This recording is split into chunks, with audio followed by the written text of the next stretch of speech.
Please welcome the Executive Vice President of Wilco Electronic Systems, Bridget Daniel.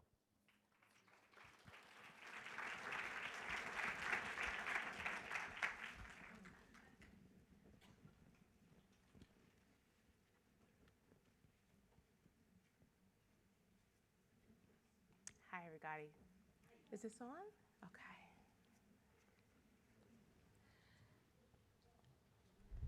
Just want to make sure okay, we're set.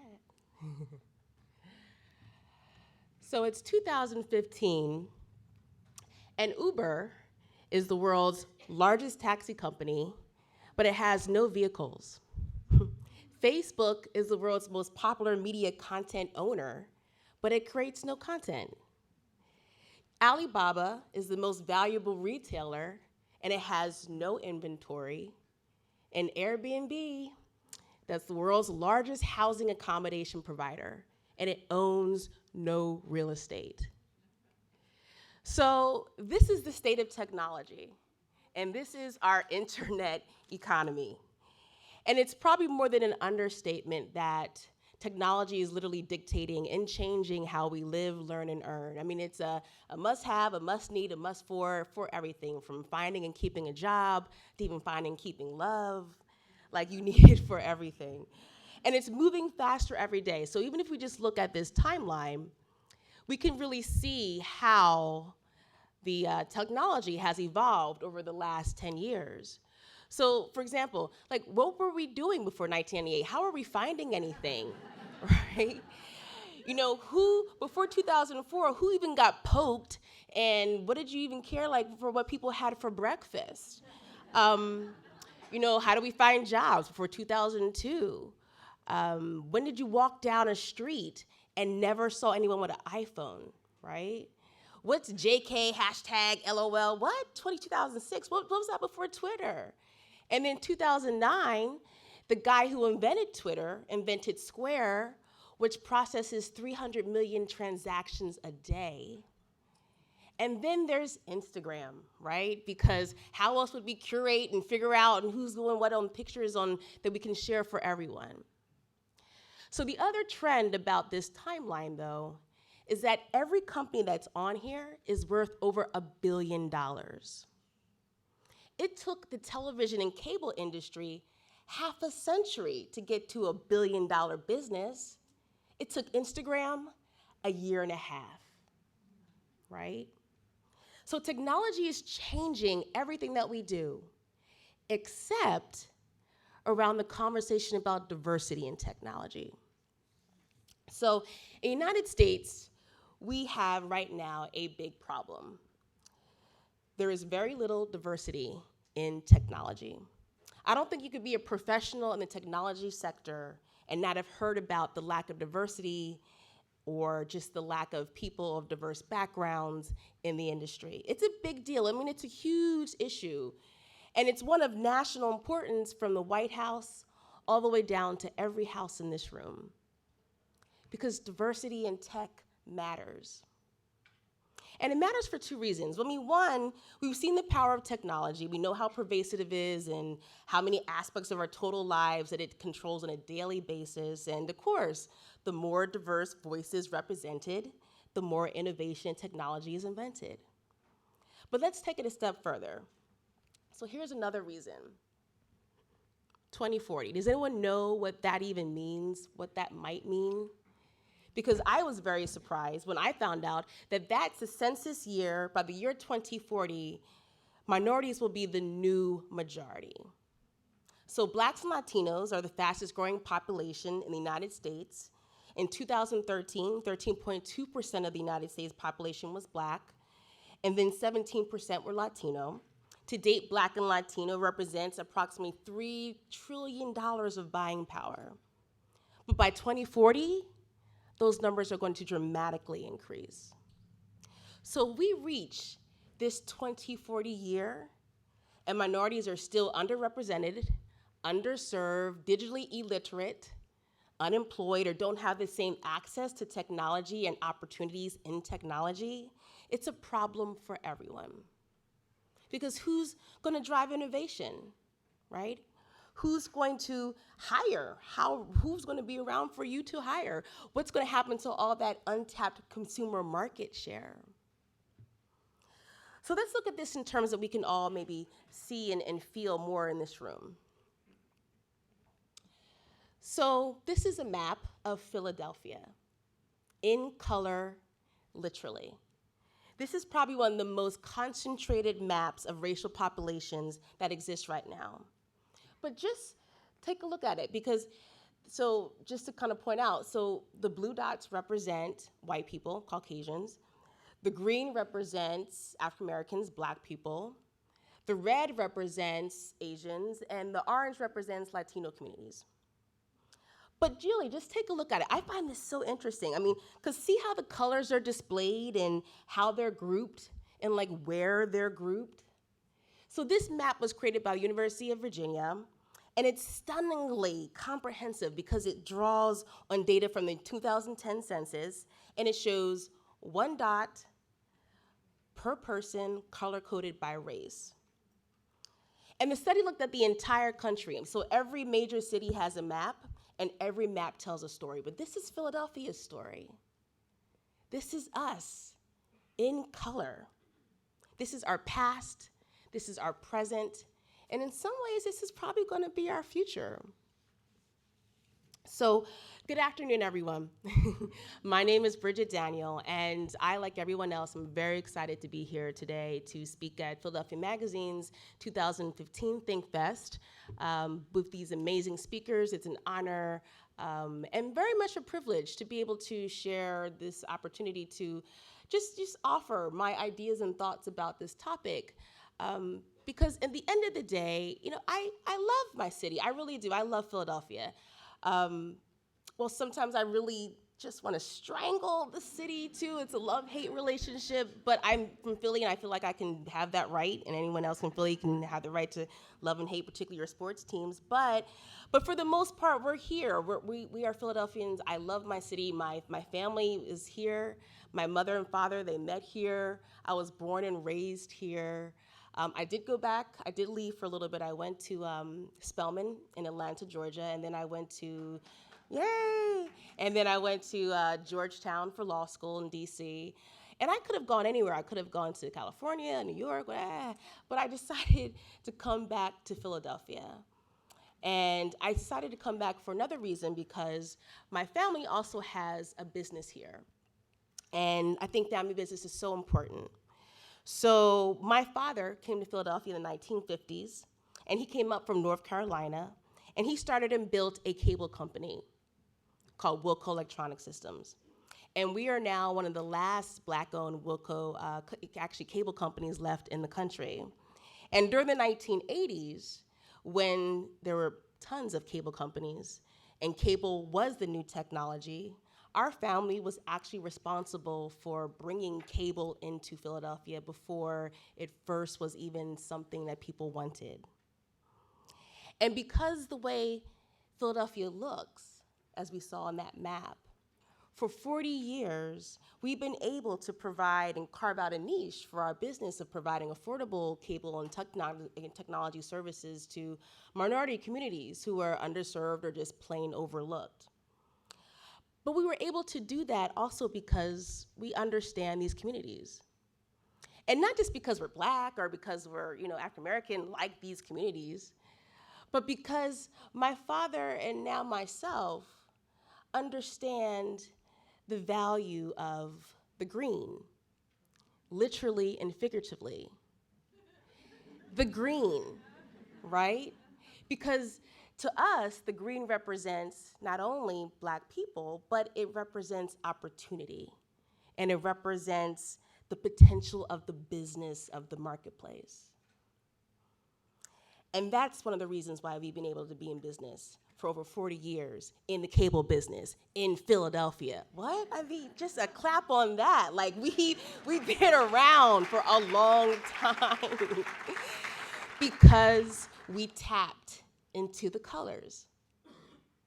So let's just look at the business of diversity. So I think most people can generally really agree that the business case for diversity seems intuitive. I mean, if you have teams of mixed gender and ethnicity and physical age and ethnicity and also sexual orientation, it's going to be more representative of your customers. They're going to offer more viewpoints and offer more experiences, which will, of course, improve problem solving and decision making. It's very intuitive. But let's just go even a step further. So there was a recent McKinsey study done in January in 2015, and it came up with their own findings. And one I think it's a great study because I think it really starts to put in perspective the business case for why we need diversity. So here's one of their statistics. Companies in the top quarter for racial and ethnic diversity are 35% more likely to have financial returns above their respective national industry medians. Number two, in the United States, there's a direct linear relationship between racial and ethnic diversity and better financial performance. For example, for every 10% increase in racial and ethnic diversity on the senior executive team, the EBITDA rises 0.8%. And three, racial and ethnic diversity has a stronger impact on financial performance even more than gender diversity. So these are well-researched numbers. These are facts, right? But then that's the case, then why do we still have a problem with diversity in tech? Or really just diversity, period, but really diversity in tech. Well, research also shows that diversity alone is not the answer. But coupled with an inclusive culture, diversity delivers higher performance, more consumer satisfaction, and greater innovation. So inclusiveness happens when very different individuals feel free to embrace their uniqueness and they feel like they belong. But this, I think, is really more important about inclusiveness because it requires individuals to alter their innate beliefs about who and what they see as success, what they think people should look like that are successful. Like, that's deep. That means you're changing your whole kind of culture about what you think people should look like that should maybe get venture cap money or that should be able to create products. And that happens, however, when diverse races of gender or ethnicities of people are allowed to be in the room and not only making decisions, they're also making products. And they're having a say in what is created and what is deployed and what then who benefits from that. So diversity is the start, but inclusiveness is the game changer. And organizations that are brave to address inclusion as a cultural and organizational issue will then reap the enormous benefits. So how do we start making inclusion more in Philadelphia rampant? How do we not make it more universal in tech, but also do we make it more universal in our city in general? Well, here are a couple examples, just three, about cases where people did start including others in the conversation about diversity in tech. So across town at Temple University, there's a program called the Urban Apps and Maps program. And actually, our company, Wilco, was one of the initial partners because we were helping to deploy this program in Philadelphia Housing Authority communities. But the Urban Apps and Maps program basically takes kids from North and South Philly, and they are usually from the lunch program, I believe. But over 6 weeks, they're showed how to use technology and then come up with an idea that's civically minded and that can help their communities.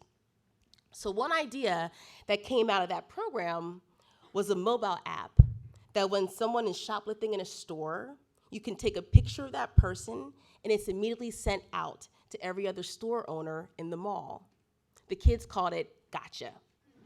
Gotcha. And basically, Gotcha allowed store owners to report shoplifting in real time to the police and other Gotcha subscribers. Now, you may not realize this, but that shrinkage, which is the theft in retail, is a multi-billion-dollar problem.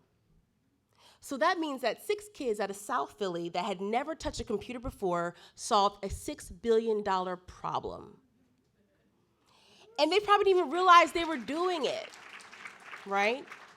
And you may ask, why would they solve this problem? Maybe they knew people that shoplifted. Maybe they shoplifted themselves. But regardless, what they did was they took innate knowledge, mapped it to tools and skills, and then solved a problem for everybody, right? So here's another example. Meet Jasmine, Simone, and Corinne. So these are 3 young girls from the city that came from different parts, also part of the APSMATS program at Temple University. And they created a tech device called heart rate headphones. And heart rate headphones is an app and prototype device that monitors a person's heart rate during exercise and picks motivational music based on that heart rate from their cell phone. Like, that's genius, right? These are just 3 girls from, just the neighborhood. So these girls were on KYW Net Radio, they were on the TV. I think they even have investors helping to now just try to build out their model. Here's one last example. So this is a program called Creative Networks, and there's a professor named Dr. Jamie Bracey, again out of Temple University. Just hold the phone for a second. Temple is doing some things. So I know we're here at Drexel, but there's some things going on at Temple. But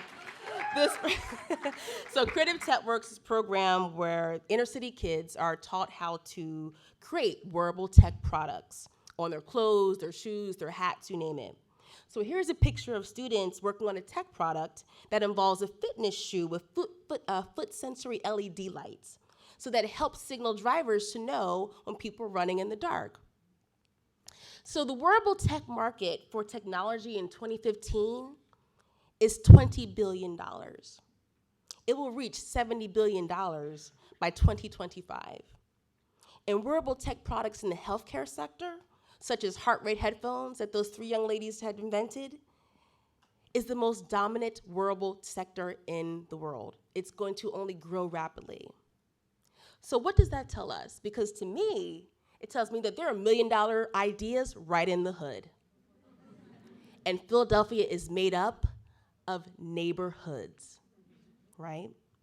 But what it also goes to show is that these 2 programs alone are literally changing the lives of these kids in Philadelphia. So these kids are now seeing themselves as inventors and entrepreneurs and business people. They would have never thought that before. They now have a new attitude. They now think that they can contribute positively to society. And when you change a child's attitude towards their future, you change their family's attitude to their community. And when you change a community's attitude toward the positive, like I think you guys know where I'm going with this, you change a city, period. So how do we do better? How do we make the change and tap into the value of those colors?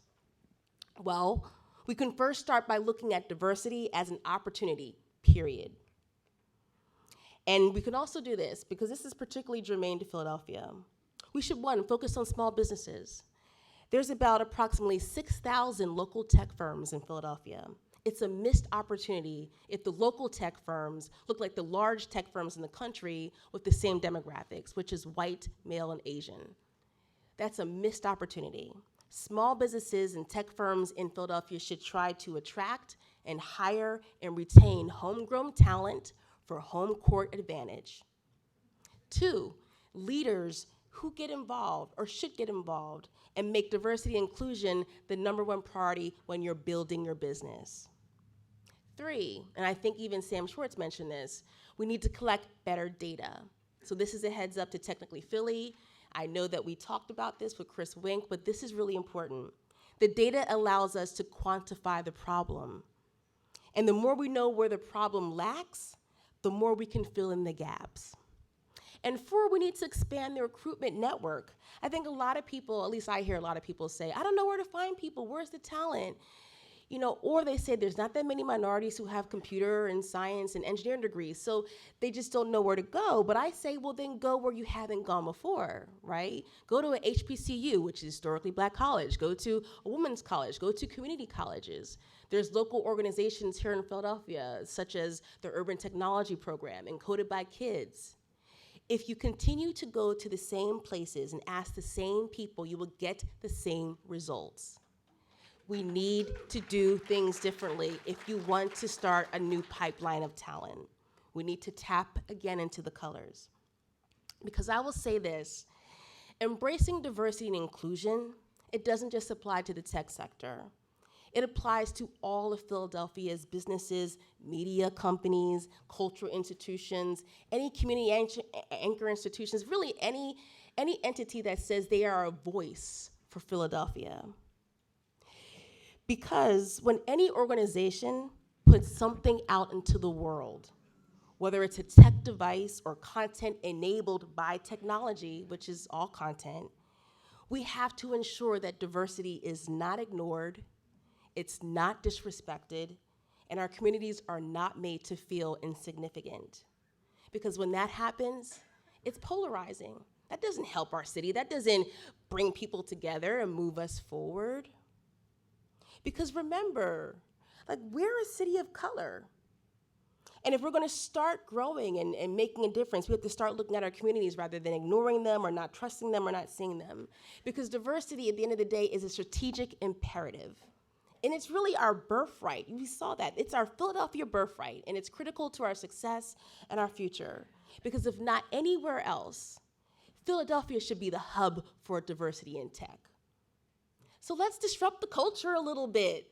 Let's get out of our comfort zones, and it's okay to do that. Because the more that we can include and engage and rethink this beautiful diversity of ours that's full of opportunities, the more that we'll grow as a city. Because really, at the end of the day, it's our communities, it's our people, it's those colors, all the colors. And that's the secret to supercharging not only the tech sector in Philly, but to supercharging our city as a whole for everybody. Thank you.